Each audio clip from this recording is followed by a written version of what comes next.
Vamos lá, mais um vídeo começando, e dessa vez a gente vai falar sobre um outro hormônio que é a ocitocina, beleza?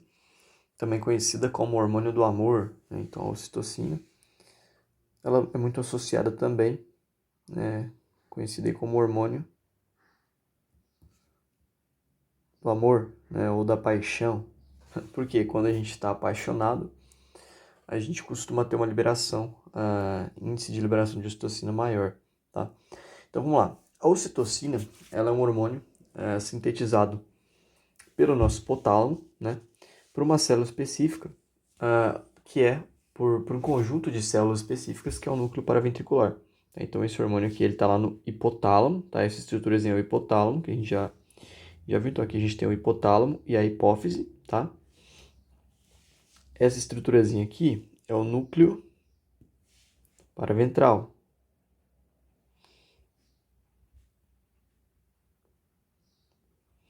O núcleo paraventral, ele vai fazer a síntese da ocitocina. Então, ele vai produzir a ocitocina e ela vai ser liberada lá na hipófise posterior, beleza? Também conhecido como neurohipófise. Então, lá na hipófise posterior, a gente vai ter o quê?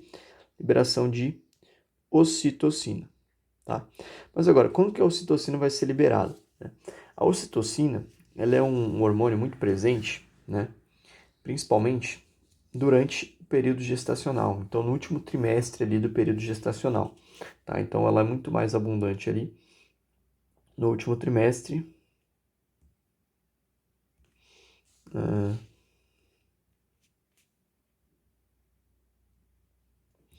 período gestacional, beleza? E vamos lá, a ocitocina, ela vai provocar efeitos, né? Ela vai ser muito importante no parto. Aqui a gente tem dois processos. Aqui, esse primeiro desenhado aqui no canto é o parto, e aqui a gente tem a excreção do leite, beleza? Então, a ocitocina, excreção não, no caso aqui seria mais a secreção do leite, né? Secreção do leite, tá? Então, a ocitocina vai ser muito importante, principalmente nesses dois processos, de secreção do leite, que vai acontecer lá nas glândulas mamárias, e do parto, que vai acontecer no útero, beleza? Então, vamos lá. Essa imagem aqui do lado esquerdo, tá? Isso aqui é o útero, tá? Então, aqui que a gente tem aqui, a gente tem o útero. Aí, o útero aqui, as trompas uterinas, aqui a gente tem os ovários, enfim, né? O útero, ele é composto por dois tecidos, tá? Então, esse tecido mais interno aqui, a gente chama de endométrio, tá? Então, no útero a gente tem o endométrio, que é o tecido mais interno, e em volta, ao redor do endométrio, a gente tem o miométrio, tá? Que é esse tecido que está em vermelhinho, que é um tecido muscular, tá? Então, o miométrico, ele é um tecido muscular, ele é composto por músculo liso, beleza? Agora, como é que vai acontecer a liberação de ocitocina no caso do parto, tá? Então, aqui, ah, no útero, né, a gente tem no colo do útero, a gente vai ter mecanorreceptores, tá? Então, imagine que nesse tecido aqui a gente tem mecanorreceptores. Isso aqui são receptores, tá? O que vai acontecer? Quando a cabeça do bebê, aqui a gente tem um bebezinho, né? Olha o bebezinho aqui. Quando a gente tem esse bebezinho, a cabeça dele vai começar a empurrar esse colo do útero. Opa. O que vai acontecer quando a cabeça do bebê começa a empurrar o colo do útero? O útero ele vai começar a distender, né? Essa distensão do útero, ela vai ativar esses mecanorreceptores, tá? Então, esse receptor aqui, a gente chama ele de receptor. Ele é um receptor de estiramento do útero, tá? Então, a gente tem receptores de estiramento. Quando o útero estira, esses receptores vão mandar um sinal lá para o nosso hipotálamo, para que o hipotálamo produza ocitocina, tá? Então, essa ocitocina que foi sintetizada, o que vai acontecer? Então, aqui a gente tem a produção da ocitocina pelo hipotálamo, beleza? A gente viu lá que o hipotálamo produz ocitocina, que é liberada lá pela neurohipófise. Então, aqui a gente tem a ocitocina. Então, esse estímulo de estiramento do útero vai fazer com que o hipotálamo libere essa ocitocina.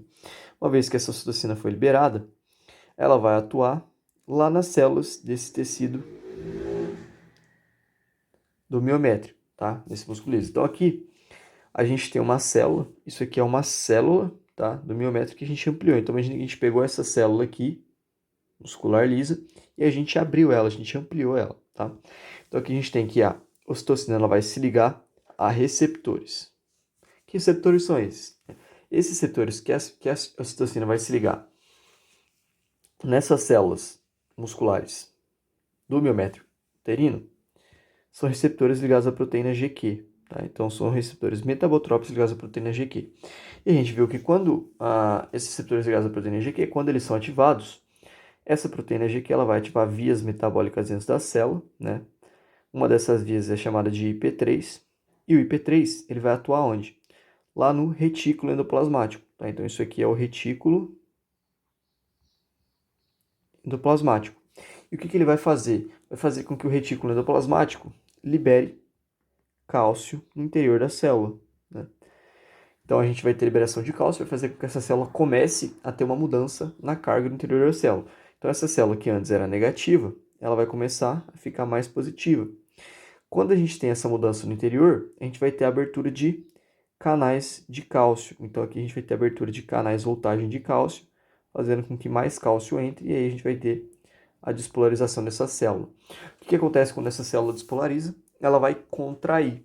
Quando ela contrai, esse bebê aqui ele vai empurrar com mais força a parede do colo do útero. E o que vai acontecer?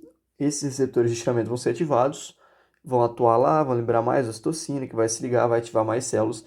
Então esse mecanismo aqui, ele vai se repetir. Tá? Então a gente pode dizer que esse processo aqui, ele é como se fosse um ciclo. Tá? Então isso aqui ele vai ser pior. Eu vou fazer essa setinha assim, ó, que a gente tem uma ideia mais ou menos de como funciona. Então é um ciclo que se repete. Tá? Então vamos lá. Eu vou escrever aqui por partes. Então, primeiro, a gente tem que... Primeiro, o bebê empurra. A cabeça do bebê, né, empurra o colo do útero. Cabeça do bebê. Causa estiramento. Empurra, né, o colo do útero. Eu vou escrever essa parte aqui, depois eu volto só explicando, é mais fácil. Bom, agora sim, então eu coloquei aqui, né, os processos pra ficar mais fácil. Então, primeiro a gente tem que a cabeça do bebê ela vai empurrar o colo do útero, né? Então a cabeça do bebê empurrou o colo do útero. Depois, os receptores de estiramento são ativados. Então, esses receptores são ativados, eles mandam um sinal lá para o hipotálamo. Então, ativou o receptor, manda sinal para o hipotálamo. Terceiro, o sinal chega ao hipotálamo que libera a ocitocina. Beleza.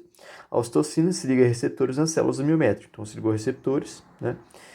Ativou lá via IP3, liberou cálcio, vai causar despolarização dessa célula. Então, a gente vai ter contração do útero com ainda mais força, tá? A contração do útero com mais força vai fazer o quê? Vai fazer com que... A contração do útero com mais força vai fazer com que a cabeça do bebê empurre o colo do útero. Quando a cabeça do bebê empurra o colo do útero, vai estender, vai estirar ainda mais o colo do útero, ativando receptores, e esse ciclo vai se repetindo, né? Então, cada vez mais o útero ele vai contrair com mais força até que a cabeça do bebê empurre, né, esse colo e o bebê consiga passar aqui por essa parede, ele consiga romper essa parede para sair, beleza? Então, esse processo, né, é chamado de feedback positivo ou também retroalimentação positiva, né? Então, é um mecanismo em que a gente tem um estímulo inicial, né? E a resposta a esse estímulo é um reforço a esse estímulo inicial, tá? Então, o estímulo inicial aqui foi a cabeça do bebê empurrando o colo do útero. O que acontece? A gente tem liberação de ocitocina que faz o útero contrair com mais força, empurra mais, contrai com mais força e o processo se repete, beleza? Então, basicamente é isso em relação ao papel da ocitocina durante esse parto. Agora, falando sobre a secreção de leite, né? Então a gente já viu a prolactina, né? Como que é feito, como que é produzido o leite. E a ocitocina ela vai ter um papel importante na secreção desse leite. Tá? Então aqui a gente tem uma glândula mamária, né? Nessa glândula a gente tem receptores mecânicos, tá? Então, quando o bebê, a gente tem aqui, eu vou desenhar um bebê, tá? Então, o bebê, ele tá mamando aqui, tá? Imagina que tem um bebê mamando aqui e tal, enfim, sei que tá bem feio, mas finge que é. Então, o bebê, ele tá mamando lá. Quando o bebê faz essa sucção, então aqui a gente tem o quê? Sucção, o bebê tá fazendo a sucção para puxar o leite. Então, esse processo de sucção, ele ativa mecanorreceptores. Então, aqui a gente tem mecanorreceptores. Esses mecanorreceptores são ativados por essa sucção e eles vão mandar um sinal lá para o hipotálamo de novo. Eles vão mandar um sinal lá para o hipotálamo que vai sintetizar, né, vai liberar a ocitocina. A ocitocina, ela vai vir aqui nessas glândulas e ela vai se ligar aos receptores nessas células, causando esse mesmo processo que a gente viu aqui durante o parto, né, fazendo com que a gente tenha a contração desse músculo aqui. Então, a gente vai ter a contração dessas células, beleza? Então, elas vão contrair. Quando elas contraem, elas vão apertar essas glândulas alveolares, né, que produzem o leite, e o leite vai sair através dos ductos lactíferos, chegando até o bebê. Beleza? Então, essa é a ação da ocitocina. Então, aqui na glândula mamária, a gente tem, né, o processo de sucção. Então, o bebê vai lá, faz a sucção para receber o leite, né? Esses mecanorreceptores são ativados, eles vão mandar um sinal lá para o hipotálamo, tá? O hipotálamo vai liberar a ocitocina na hipófise posterior, a ocitocina vai se ligar a essas células musculares lisas, tá? Causando a contração desse músculo liso e assim empurrando o leite através dos ductos lactíferos para que o bebê possa ser amamentado, tá? Então a gente pode dizer que os dois principais estimuladores aí da ocitocina, né, são justamente o parto, né? Então a gente viu o trabalho de parto, é um estímulo relativamente grande para a liberação de ocitocina, e também o processo de amamentação. Então são duas situações em que a gente tem uma grande liberação de ocitocina. Então a ocitocina ela auxilia na ejeção do leite, que no caso da amamentação ela vai auxiliar na ejeção do leite, né? E aqui no parto, não só no parto, né, mas principalmente no período final da gestação, tá? Então, no último trimestre aqui também, né, período final da gestação. Período final aí gestacional, beleza? E a ocitocina, ela também, ela tem uma relação com a memória, tá? Então, a gente pode dizer também que a ocitocina,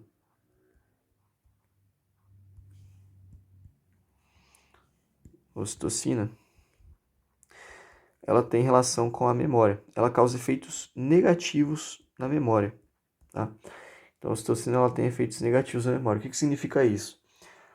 Que ela vai interferir, né? Ela vai levar a essa gestante a ter prejuízo na memória, tá? Então, a ocitocina ela causa prejuízos relacionados à memória. Beleza? Então, por exemplo, a gente tem que as gestantes, elas tendem a ter maiores prejuízos na memória, né? Então, às vezes, acabam ficando mais esquecidas, enfim, tá? Só uma relação aí entre a ocitocina. Então, a ocitocina no nosso cérebro, ela atrapalha um pouco aí na memória. E de modo geral é isso que a gente viu aí. A gente viu o mecanismo da ocitocina durante o parto e também como a ocitocina auxilia na ejeção do leite. Então, basicamente, essas são as duas principais funções aí da ocitocina. Beleza? Vou aumentar aqui quem quiser tirar print. E é isso aí, valeu, até o próximo vídeo.